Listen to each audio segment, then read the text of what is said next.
Hi. This evening we will be talking with David Peel. David Peel has been an institution in New York City, that is in New York City music for quite a number of years, right? I would say more of a mental institution in New York City for quite a number of years. Really? 'Cause I've been blowing people's minds for the last 12. How long have you been making music in the city? I've been doing music since 1966.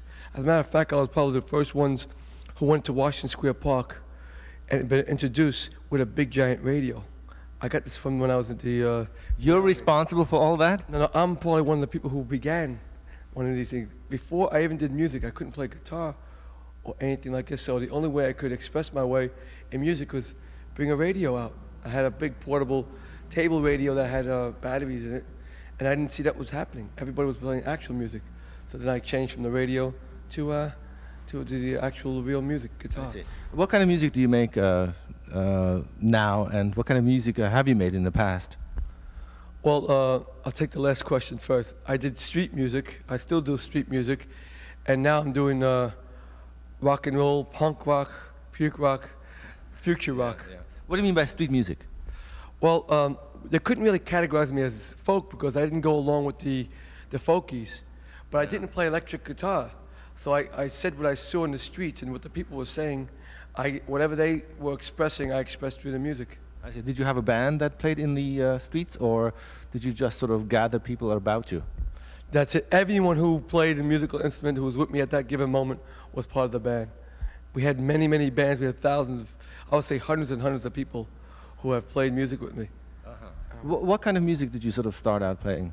Did I ask the question already? Yes, you asked that question, but... What kind of music are you playing now? Well, as a matter of fact, I didn't even finish that one before. I started with doing underground music. See, I was influenced by the Fugs. And with the Fugs, I got turned on to this underground cult of extremism. Came the shock of what people say. If they cursed, I cursed. I didn't curse, but I expressed whatever the vocabulary that they used. Yeah, I see. You've produced a great number of records, albums. Could you tell us about that, please? No prison records, though.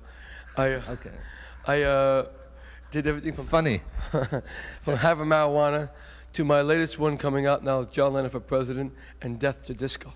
I see. How many have you produced altogether?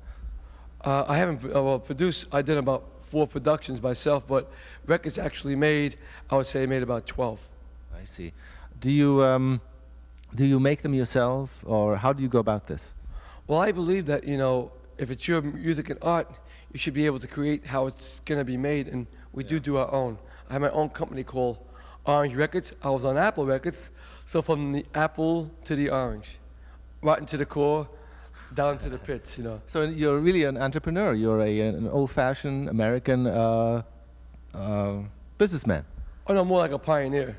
Pioneer, yeah. The old frontiersman of believing that people should be self-sustaining. I see. And music is one perfect example where any musician or anybody who has the desire to do what they want to do just have to learn how to do it. And it's simple just by being your common self. Yeah. Record companies, of course, function totally differently from the way you function in terms of the way you market your music, the way you make your music, the control you have over your music. Could you comment on that? How do you do it as opposed to record companies? Well, they see it as making monies and making sense. I see no sense out of that. I see it where they make it for marketing of a product. You're like almost like a prostitute. They make you into package you into a product like this. Even though I've been a part of that system, as I learned, but I learned from that to do my own thing where we could be very inexpensively do things in music. For example, recording, I find the cheapest studios, rehearsing the cheapest studios. I talked to Robert Fripp from King Crimson. Yeah. He showed me some techniques of how to do things in your own home and record and save yourself a lot of money, and you can have artist control and creativity. I see. What about John Lennon for President? What is all that about? Well, to me, John Lennon and the Beatles in the 60s, in the early 60s, before that Elvis Presley and people and rock groups in that era of the 50s, well, John Lennon was a great influence on myself. Look at the way I look. Yes. Yeah. And he recorded me on Apple Records from the streets. And I felt that musicians sometimes cannot be their own judgment of how we feel. Right. So since they turn us on, it's time for us to turn the people on too, to who they are, whether they see it in their way or not. We do see it that way, and we like to give it some kind of compliment. So in a symbolic way, I figured since the government many years ago, I think 74, 73, 75, tried to eliminate them from this country, and they beat that case by telling the truth, that the only thing left now with the truth is to symbolically make that person the president. Now I see that the rise and fall of the power of the United States at that era, the Richard Nixon Watergate era, has fallen and neutralized itself. And Lenin still stays in New York City, and I felt that he has conquered the American democracy by becoming part of it. So the only way, ultimately, I can see people getting an expression of this is to have John Lennon for president. How would you describe your music that you played on the David Frost show? And how would you compare that to the music that you are doing today? Okay, see again, we were in St. Mark. We were at St. Mark's Place in East Village, having everybody. John and Yoko were doing their trip with us on the streets. So John and Yoko felt that we'll do their trip in the studio, the streets to the studio. So we saw both sides, and we both had the same kind of situation of something like Freedom Fighters. They were trying to express their deal with John Sinclair, and also they're getting their green card to stay in America. Right. And today, now, since they've won their case, and we are actually always on our case, we're continuing the work of the studio and the street and making them intermix. And as you saw, as you saw in the, as you will see in the tapes, I guess you see the complete extremes actually being the same. One you see before and still today, one you see today that was before. So they all become an epoxy. And my whole objective of being in music is to make that communication with whoever it may be, from God to the devil, to get people to get turned on to getting their trip together. Because you know, you bring to mind a sort of free kind of music, a free association of parts, as it were, as opposed to this sort of synthesized, well-controlled, studio-produced kind of music that you hear today, you know, on radios. It's, you know.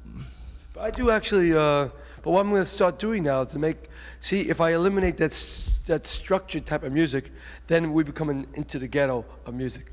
So we're going to take that structure, like disco, and whatever it may be, and incorporate and use it anyway, and intermix it with the street. Because if you can't stop science, you can't stop art.